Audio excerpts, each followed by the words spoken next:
आवाज़ की दुनिया के दोस्तों,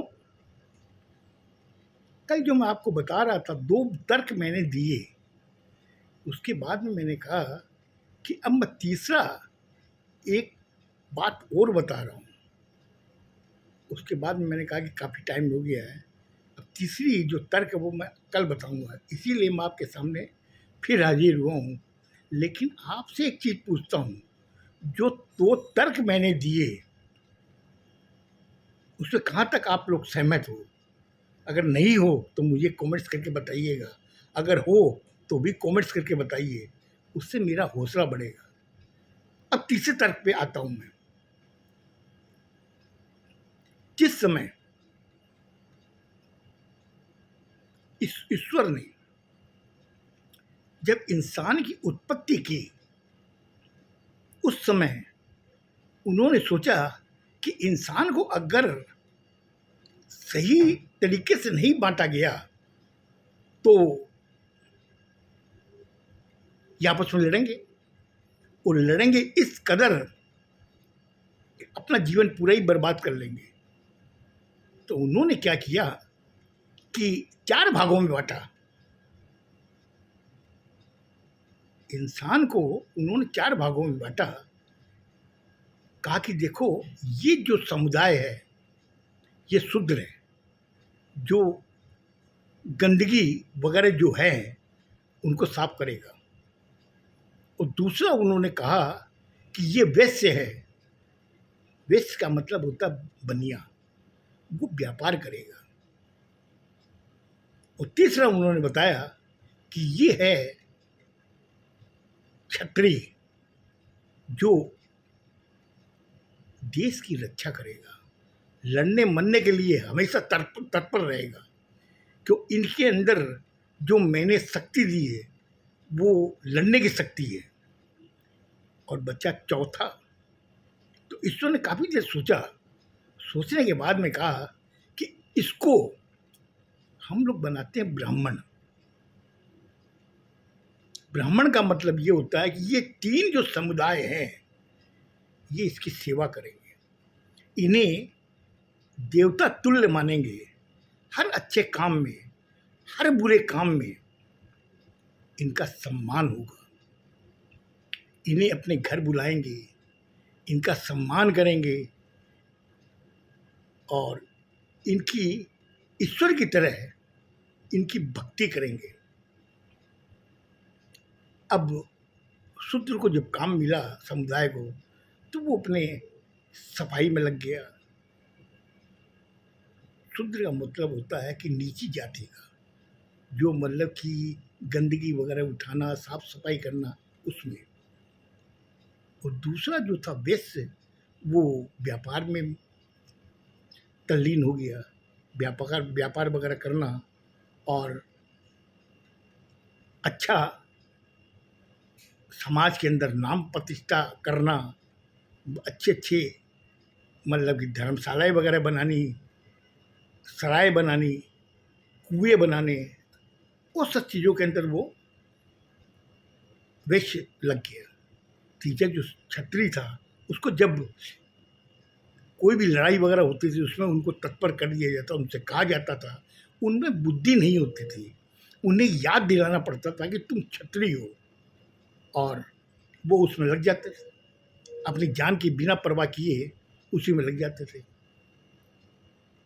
अब बचा जो ब्राह्मण, उसको जब तीनों समुदाय ने उसे जब सम्मान देना चालू किया, तो उस समय ब्राह्मण के दिमाग में ये आ गया कि ये मुझे देवता की तरह मानते हैं और हर मंगल कार्य में हमें बुलाते हैं, हमारी बातें सुनते हैं और हमें अपने हिसाब से दक्षिणा वगैरह भी देते हैं, तो हमें काम करने की ज़रूरत क्या है। अच्छा काम होता था तो भी उनको दक्षिणा मिलती थी। अगर कोई घर के अंदर मर खप गया, उनके लिए श्राद्ध के अंदर उनको बुलाया जाता था, उनको खिलाया जाता, नहीं ब्राह्मण जी खाइए। उस समय उनके दिमाग में ये रहता था कि जब ब्राह्मण तृप्त होंगे तो हमारे जो बुजुर्ग हैं वो भी तृप्त होंगे। अब ब्राह्मण के अंदर तो एक अहम आ गया कि मुझे अब काम करने की ज़रूरत क्या है। मैं तो जिसकी तरफ इशारा कर दूंगा वो मेरे पैर में आके गिर जाएगा, मेरे चरणों में गिरेगा, मैं उसको जो आदेश दूंगा वो करेंगे। अब वो जितने भी ब्राह्मण समुदाय के थे सारे खा खा करके तरबूज बन गए साहब। तरबूज ऐसे बन के शरीर का ख्याल रखा नहीं, लोग खिला रहे थे वो खा रहे थे, और ऐसा हो गया उनका शरीर, उठने बैठने में तकलीफ होने लगी। उनका जो वाक्य था वो मतलब कि ईश्वर का वाक्य, उसने ये कह दिया कि ऐसा होना चाहिए, तो सारे तीनों समुदाय के लोग उससे पूछते नहीं थे क्यों होना चाहिए। हाँ साहब, आपने जब कह दिया वही होगा। उसी के द्वारा ये चलाई हुई जो नियम है उन्हीं ब्राह्मणों के द्वारा चलाई हुई है। उन्होंने अपने हित के लिए जो जो नियम बनाए, इन्होंने पूछा नहीं कि ये जो नियम बना रहे हैं उसमें समाज का क्या कल्याण होगा, मगर ब्राह्मण महाराज ने कह दिया है तो ये काम वही होगा, वैसा ही होना चाहिए क्योंकि ब्राह्मण देवता ने कहा है। ये उनकी हो गई, उसका उन्होंने नाजायज फायदा उठाया इन ब्राह्मणों ने। आज क्या मंदिर के अंदर, कोई भी मंदिर में आप चले जाइए, भक्तों की भीड़ लगी हुई है, और उसी मंदिर में ब्राह्मण ने कह दिया कि कोई भी शूद्र मंदिर में प्रवेश नहीं कर सकता, तो तीन समुदाय के लोग कहते थे नहीं साहब ये प्रवेश नहीं करेगा, ये खाली मंदिर के बाहर ही खड़ा होकर दर्शन कर सकता है, मंदिर में प्रवेश नहीं हो सकता। अब बताइए ये ब्राह्मणों ने ये मालूम क्यों किया?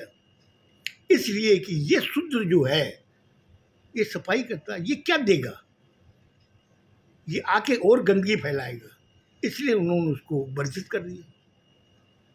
और बाकी जो थे क्षत्रिय थे, इधर वैश्य थे, वो तो जो भी आते थे ब्राह्मण के मंदिर में चढ़ावा करते थे, और चढ़ावे से पंडित जी फूल रहे थे, ऐसे फूल रहे थे पूछो मत, सब के सब एकदम मतलब कि गदाधारी भीम की तरह महाकाया बन रही थी उनकी।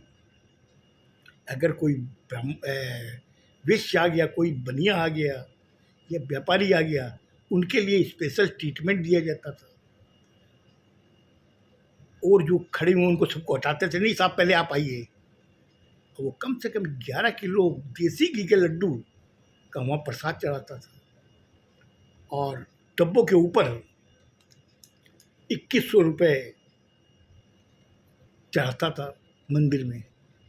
अब वो पंडित जी क्यों नहीं माने, उन्होंने लेके उधर रख लेते थे, वो एक डब्बे में से 2 लड्डू निकाल करके व्यापारी को दे देते थे, व्यापारी खुश कि ब्राह्मण देवता ने ये प्रसाद दिया है, लेके बाहर आ जाते थे।